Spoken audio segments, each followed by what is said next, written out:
Hello guys, welcome to the channel English by heart and my name is Tarun Swami और मैं आपके लिए लेकर आया हूं इडियम्स एंड फ्रेजेस की एक सीरीज जहां पर हम इडियम्स एंड फ्रेजेस स्टोरी के माध्यम से देखते हैं जिससे कि ये बच्चों को जल्दी से याद हो सके। क्योंकि इडियम्स एंड फ्रेजेस सभी एग्जाम्स, चाहे वो एसएससी हो, बैंक हो, कैट हो, क्लैट हो, आपके सीडीएस हो, एनडी हो, सभी एग्जाम्स में पूछा जाता है, इवन आरपीएससी एंड यूपीएससी के अंदर भी। लेकिन बच्चों के सामने सबसे बड़ी समस्या रहती है कि हम इतने सारे वर्ड्स को याद कैसे करें। तो मैं लेकर आया हूं इस सीरीज के अंदर, और जितने भी आज हमारे साथ टायरोस जुड़े हैं, टायरोस कौन होते हैं? जो किसी काम के अंदर नए नए होते हैं उनको हम क्या कहते हैं? टायरोस। तो आप सभी का स्वागत है, और जो वेटरन्स हैं आपको पता ही है, यह जो लास्ट वीडियो हमने देखा था गेम्स के ऊपर, स्पोर्ट्स एंड गेम्स, जो ईडियम स्पोर्ट्स या गेम्स से जिनकी उत्पत्ति हुई है, जिनका जेनेसिस हुआ है, जिनका जेनेसिस हुआ है स्पोर्ट्स या गेम्स में से, हमने वो देखा था। उसी के मैंने आपको कुछ क्वेश्चन दिए थे, पहले अपन उनको डिस्कस कर लेते हैं।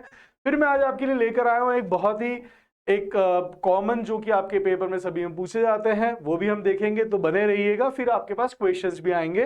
तो चलते हैं अपन ये वाले क्वेश्चंस।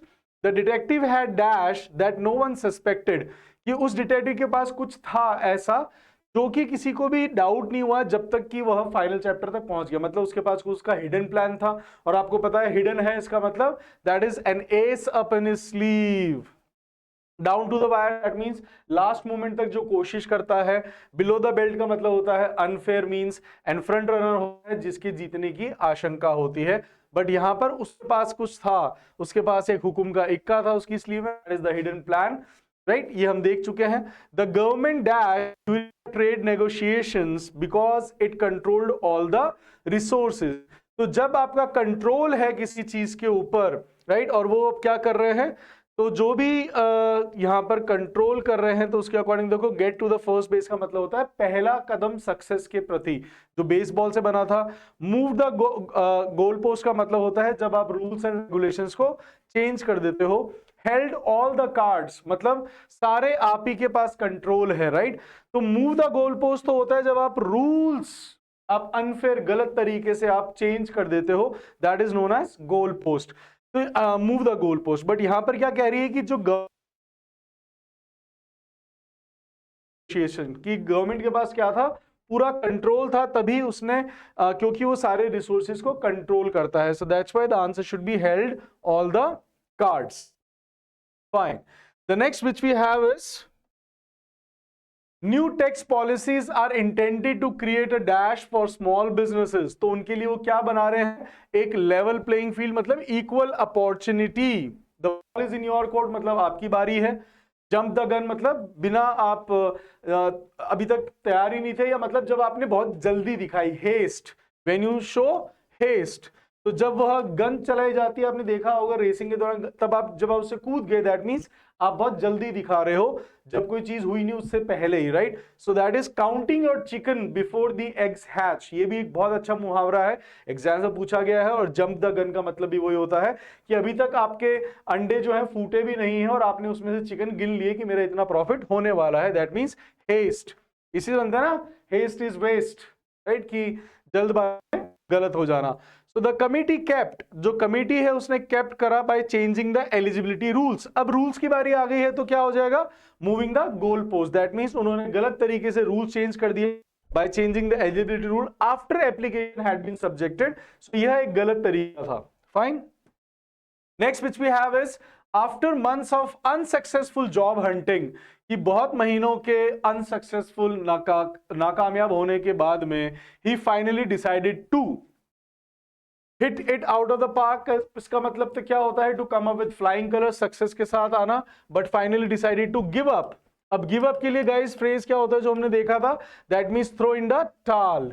तो when you throw in the towel, it's not towel, it's towel. Fine. So when you throw in the towel और होल्ड ऑल द कार्ड्स का मतलब होता है जब आपके पास सारे अधिकार हो, कंट्रोल हो। तो ये नहीं होगा। I had forgotten my homework। मैंने अपना होमवर्क भूल गया। But the fire drill began just then and I was saved by the bell। ये अपने देखा ही स्कूल्स के अंदर होता ही है कि जब आपको कोई घंटी बचा लेती है उसको हम कहते हैं save by the bell। It's an easy one। Next which we have is I have explained the proposal clearly, now the ball is in your court। That means अब तुम्हारी बारी है। जब आपका बारी हो किसी डिसीजन को लेने, स्टेप लेने की, तो that means the ball is in your court. Next which we have is criticising someone's family during an argument is really below the belt. ये हमने एग्जाम्पल भी देखा था जब आपने लास्ट वाला वीडियो देखा हो। गाइस जितने भी टायरोज अभी जुड़े हैं, कृपया करके आप प्रीवियस जो वीडियोस होते हैं उनको देख लें, जिससे कि आपके पास हमने कम से कम नहीं करते 120 के आसपास हमने फ्रेजेस एंड इडियम्स करे हैं। तो आप भी उसको जाके देखें, उनका भी आप लुत्फ उठाएं, उनको भी आप करें और अपनी जो प्रिपरेशन उसको आप स्ट्रॉन्ग करें। The next which we have is the new entrepreneur. जो नया एंटरप्रेन्योर था is struggling even to dash the highly competitive exams. मतलब वह पहली अपनी सफलता प्राप्त करने में, to get the first base, कि जो नया एंटरप्रेन्योर है, जो नया अभी जिसने बिजनेस स्टार्ट करा है, वो स्ट्रगल कर रहा है even to dash in the highly competitive market, कि इस कॉम्पिटिटिव मार्केट में वो अपनी पहली सफलता प्राप्त करने के लिए भी स्ट्रगल कर रहा है। Fine. By announcing the results before verification the newspaper. अब देखिए ये क्या हुआ कि जब तक अभी तक उसने रिजल्ट अपना वेरीफाई अनाउंस भी नहीं करा था और न्यूज़पेपर ने क्या कर दिया, jump the gun. That means उसने जल्दी दिखा दी। थ्रू इन द टॉवल, इसका मतलब तो होता है गिव अप कर देना। Hit out of the park का मतलब होता है जब आप बहुत अच्छा परफॉर्म करते हो। Held all the cards, that means to have all the control. Fine. चलिए ये तो हुआ हमारे लास्ट की जो एक्सरसाइज थी मैंने आपको दिया था उसका डिस्कशन। अब हम चलते हैं आज के फ्रेजेस जो कि होने वाले हैं फर्नीचर्स पर। हम बहुत सारे ऐसे फ्रेजेस एग्जाम्स में जो आपके आते हैं, जो कोई डोर से होगा, सोफा से होगा, राइट। तो जैसे कि काउच पटैटो होता है, very very lazy person, right, that is couch potato. He is a couch potato, that means यह बहुत ही लेजी पर्सन है, तो उसको हम कहते हैं काउच पटैटो। ये इसके अंदर शामिल नहीं है, ये एक्स्ट्रा मैंने आपको बता दिया, अभी एकदम से याद आया, राइट। एंड मेरे को लगा कि इसके अंदर है भी नहीं, तो हम इसको ध्यान देते हैं। चलते हैं अपन आगे। The first one is sweep under the rug। ये बहुत सारे एग्जाम्स में, न्यूज़पेपर में भी बहुत बार पूछा गया है, और जो बच्चा प्रिपरेशन कर रहा है उसको पता होगा, उसने कहीं ना कहीं किसी किताब के अंदर, टीचर से, यूट्यूब पर कहीं ना कहीं सुना होगा। That is SVEEP under the rug, कि जब आपने कारपेट के अंदर नीचे कर दिया, दैट मीन्स टू हाइड और ignore a problem instead of solving it. कि आप प्रॉब्लम को सॉल्व करने की बजाय क्या कर रहे हैं, आप उसको छुपा रहे हैं। और ये सरकार के लिए बहुत बार यूज में लिया जाता है। इसका जो ओरिजिन है, उसकी कहानी क्या है कि 19th सेंचुरी के अंदर जो अनटाइडी हाउस होल्ड्स होते थे, जो घर होते थे, जो गंदे होते थे, सॉरी, फॉर्म होती है hid, and the second form as well hide, hid, hidden, sorry, third होती है hidden. Fine. So this is the second form. तो वह हिड कर दिया करते थे डस्ट को बाय स्वीपिंग इट बीनीथ, डाल देते थे बिफोर, जब गेस्ट आते थे। तो जब गेस्ट आ रहे हैं, जैसे कि अगर आपके एकदम से पापा रूम पर आ गया, पीजी में रहते हैं, तो you also hid under the rug all the other unwanted things. तो दैट इज, तब से ये काम में लिया जा रहा है। जैसे कि the company try to sweep the scandal, जो कांड हुआ है उसको वो अंडर द रग करने की कोशिश कर रही है। चलिए अपन चलते हैं नेक्स्ट। थ्रू द रूफ, ये हम पहले भी देख चुके हैं, that is hit out of the park. और through the roof, that means extremely high और इंक्रीजिंग रैपिडली, राइट। जो hit out of the park होता है, दैट मींस जब आपने बहुत अच्छा परफॉर्म कर दिया हो, आउटस्टैंडिंग हो। यह होता है जब कोई चीज बहुत ज्यादा बढ़ जाए। आप देख रहे हैं ये इतनी ज्यादा बढ़ गई कि अभी रूफ में भी समा नहीं रही है। जो image suggest something becoming so large intense that it breaks through the roof of the building, की कोई चीज इतनी बड़ी हो गई वो छप्पड़ फाड़ दिया उसने। सो that is house prices have gone through the roof this year, कि जो घरों के प्राइसेस हैं वो इस साल दे हिट थ्रू द रूफ, मतलब वह रूफ से पार हो गए, मतलब बहुत ज्यादा हो गए हैं। हिट द सीलिंग, जब आप सीलिंग को हिट करते हो, that means you are getting angry, when you are getting angry, right? So origin is the phrases exaggerates a person's anger as if it were so explosive that they jump and strike the ceiling. That means इतना गुस्सा आया कि आपका ceiling पे भी आपका जो sir है वो बिड़ गया। My father hit the ceiling when he saw the broken window. तो जब पिताजी ने आपकी broken टूटी हुई खिड़की देखी तो he hit the ceiling. So that is again a very good phrase, guys. Walk on would, यह एक बहुत इजी और काम में आने वाला जो फ्रेज है। इसके लिए एक और होता है टच वुड। ये मेरे को मेरी सिस्टर ने बताया है। टचवुड का मतलब भी क्या होता है? टचवुड का मतलब होता है जब वही गुड फॉर्च्यून है ना, कि कुछ ऐसा हो कि आप चाहते हो कि ऐसा हो जाए, तो हम करते हैं टचवुड। तो कई बार क्या होता है, आप एक दूसरे का सर छू लेते हो, दैट मीन उसके सर में भूसा भरा हुआ है। तो मेरी सिस्टर मेरे सर पे हाथ लगा दी टचवुड करके ऐसे, है ना। मैंने देखा यार मेरे सर पे हाथ क्यों लगा रही है, फिर मैंने उससे पूछा मतलब व्हाट, तो उसने बोला तेरे सर में भूसा भरा हुआ ही है, और भूसा मतलब जो घास फूस लकड़ी है उसी को कहते हैं, राइट। गर्ल्स भी यूज कर सकते हो ये चीज। नॉक ऑन वुड का मतलब भी होता है said to avoid bad luck after mentioning good fortune, right, कि बेस्ट ऑफ लक, तेरा एग्जाम में सिलेक्शन हो जाए, touch wood. Fine, touch wood है कि वह भला हो, आपका अच्छा लक लेकर आए, तो same knock on wood. Ancient Europeans believe spirits live in trees. उनको लगता था कि जो स्पिरिट्स है वो ट्रीज में रहती हैं, और टचिंग और नॉकिंग ऑन, देखा टचिंग आ ही गया है, तो टच वुड और नॉकिंग वुड। फाइन, तो I have never been seriously ill, knock on wood, कि मैं आज तक हुआ नहीं, थू थू नजर ना लगे, जो अपन थू थू करते हैं ना वैसा है ये। The next which is drive someone up the wall. That means again किसी को बहुत ज्यादा गुस्सा दिलाना। अपन ने भी देखा था hit the ceiling, right? So same is drive someone up the wall, कि वो इतना गुस्सा हो गया दीवार चढ़ के भाग गया। Fine. The contestant drives the wall, कि उन्होंने जो contestant का noise था उसने गुस्सा दिला दिया। On the shelf, that means of no longer in use, right? जो चीज काम की नहीं रही है, that is on the shelf. So no longer useful, wanted or active, that is on the shelf. For example, many old machines have been put on the shelf. Many goods or items or plastic materials are, they are always on the shelf in many of the households. So बहुत सारे घरों के अंदर ही क्या होता है, पड़ा रहता है unwanted चीजें। Covered love is a very good phrase. Affection shown only to receive something. जैसे कि जो मेरे बच्चे हैं वो भी they have the covered love, right? Why?